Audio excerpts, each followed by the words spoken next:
प्रणाम महाराज जी, मैं बहुत सौभाग्यवान हूँ कि मैं आपके दर्शन कर पाई और आपसे मिल पाई। तो महाराज जी, मैंने आज आपके प्रवचन सुने थे, तो उसमें आप बता रहे थे कि कुछ लोग मानते हैं कि डेथ बेड पे जैसे 18वें अध्याय को पढ़ा जाता है, तो ऐसा क्या है 18वें अध्याय में, हमारे दर्शकों को बताइए। वास्तव में 18वां अध्याय गीता जी का जो है उसका नाम ही मोक्ष संन्यास योग है। जीव को जीवन भर की किसी भी तरह की कोई त्रुटि होती है, कोई मनुष्य जीवन है, कहीं ना कहीं अच्छाइयाँ भी होती हैं, कुछ कमियाँ भी रह जाती हैं, कोई भूलें भी हो जाती हैं। तो 18वें अध्याय में स्वयं भगवान कहते हैं कि तू इस अवस्था में अब सब तरफ से अपना ध्यान हटा और एक मेरे में ध्यान लगा। ये विश्वास रख कि मैं तुझे सब पापों से, पाप ताप संताप से मुक्त कर दूंगा। तो चिंता मत कर, मैं तुझे मोक्ष पद का अधिकारी बना दूंगा। तो 18वां अध्याय वो है जो जीव को मोक्ष पद का अधिकारी बनाता है, मुक्त करता है। तो इसलिए प्राय ऐसी धारणा है कि जो जीव संसार से विदा ले रहा होता है उसके पास बैठकर 18वें अध्याय का पाठ किया जाए। जी, एक और प्रश्न मैं आपसे पूछना चाहूँगी कि आजकल हमें सुनने को मिल रहा है कि सनातन धर्म को हमें फॉलो करना चाहिए, तो क्या है आपके अनुसार सनातन धर्म? सनातन एक तो वो है जो सृष्टि के प्रारंभ से चल रहा है। विश्व भर की जितनी विचारधाराएं हैं, जितने सेक्ट्स हैं, जितने मतांतर हैं, जितनी भी संप्रदाय हैं, मज़हब हैं, वो आप देखेंगे उनका कोई टाइम पीरियड है। कब प्रारंभ हुए कोई टाइम निश्चित होगा, किसके द्वारा शुरू हुए कोई नाम निश्चित होगा। लेकिन विश्व में केवल एक सनातन है जिसके लिए ये नहीं कहा जा सकता कब और किससे। जब से सृष्टि बनी जो तब से प्रारंभ हुआ है वो सनातन है। तो सनातन धर्म और हिंदू धर्म में क्या फ़र्क है? मतलब मैं ये अपने लिए भी जानना चाहूँगी और दर्शकों के लिए भी। देखो, सनातन और हिंदू वस्तुतः पर्याय हैं। सनातन इसलिए कहा जाता है जो अनादि है, और हिंदुत्व एक विचार है। हिंदुत्व एक विचार है, एक सोच है। वो सोच है जिसमें उदारता है, जिसमें विश्व बंधुत्व है, जिसमें जीवन मूल्यों का सम्मान है, जिसमें आदर्शों का सम्मान है, जिसमें किसी को कष्ट देकर सुख पाने की भावना नहीं है, कष्ट सहकर भी जिसमें सुख देने की भावना है, वो सनातन है, वो हिंदुत्व है।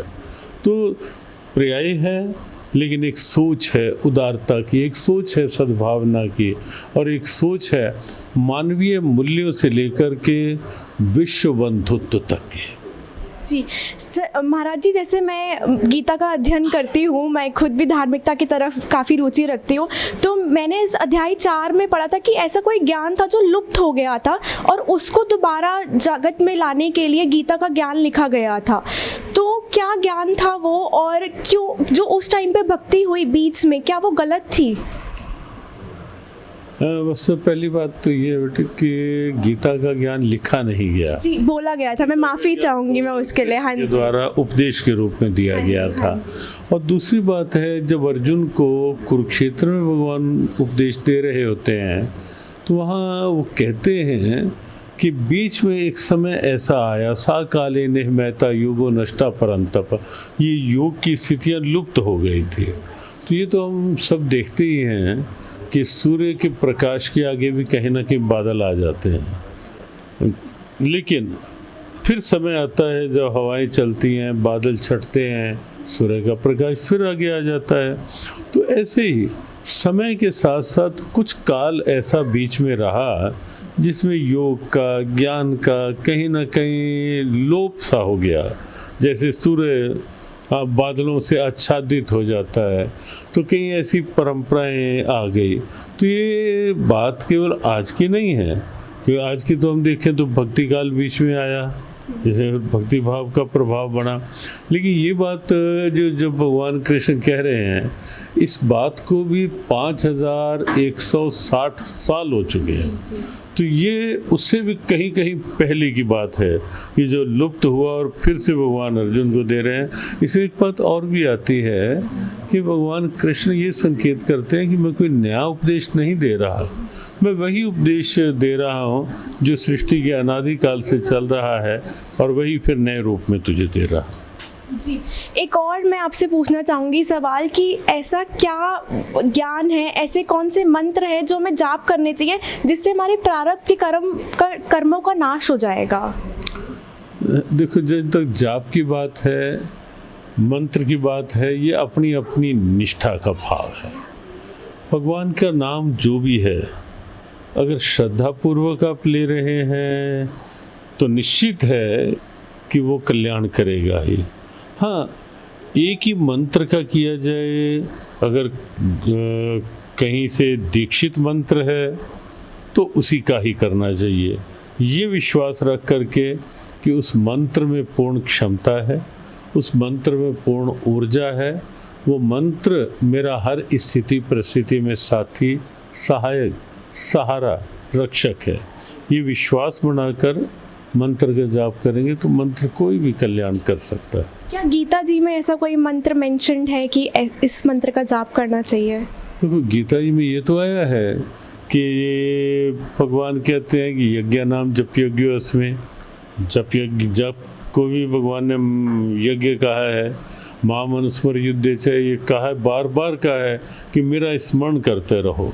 लेकिन पर्टिकुलर गीता में ऐसा नहीं है कि इसी नाम का ही स्मरण करो, क्योंकि उसके लिए भगवान ने एक बात इस कही गीता में कि पार्थ, इसके लिए तुम किसी ऐसे तत्वदर्शी गुरु का आश्रय लो, वो तुम्हें तुम्हारी मानसिक स्थिति देख करके तुम्हें ज्ञान का उपदेश देंगे, मंत्र का उपदेश देंगे, फिर उस पथ पर चलो। अर्थात भगवान ने भी गुरु परंपरा का सम्मान किया है। तद्विद्धि प्रणिपातेन परिप्रश्नेन, चौथे अध्याय की बात जो आपने कही, तो ये चौथे अध्याय में ही 34वां श्लोक है, जहाँ भगवान कहते हैं स्मरण तो करो भगवान का, लेकिन किसी तत्वदर्शी गुरु की शरण में रह करके उनसे ज्ञान का मंत्र का उपदेश लेकर। मैं एज अ श्रद्धालु कैसे आइडेंटिफाई करूं कि कौन है तत्वदर्शी संत? देखो, ये केवल कहने से नहीं होता, ये केवल लिखने से भी नहीं होगा कि हम ये लिखेंगे हम तत्वदर्शी के रूप में आए हैं फरीदाबाद। वो केवल कहने ना कहने, और अगर कोई कह के बोल रहा है कि ये न, तो वहाँ विचार करना चाहिए।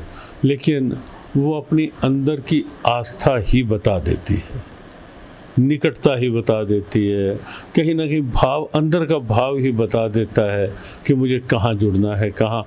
और इसीलिए हम प्राय ये कहते हैं कि कहीं भी जुड़ना है केवल भेड़ चाल के रूप में नहीं, जुड़ना है तो आप अपने अंदर की आवाज़ देखो। कब जुड़ना चाहिए? जब अंदर से आवाज़ आ जाए। कहाँ जुड़ना चाहिए? जहाँ से अंदर की आवाज़ आ जाए और स्वयं को लगने लगे कि ये क्या ठीक है। और ये निश्चित है कि जब अपना भाव अच्छा होता है तो आगे निश्चित वैसा प्रभाव मिल ही जाता है। तो अभी बहुत बहुत शुभकामनाएं, और चर्चा फिर करेंगे। सबको जय श्री कृष्ण। जी, धन्यवाद जी।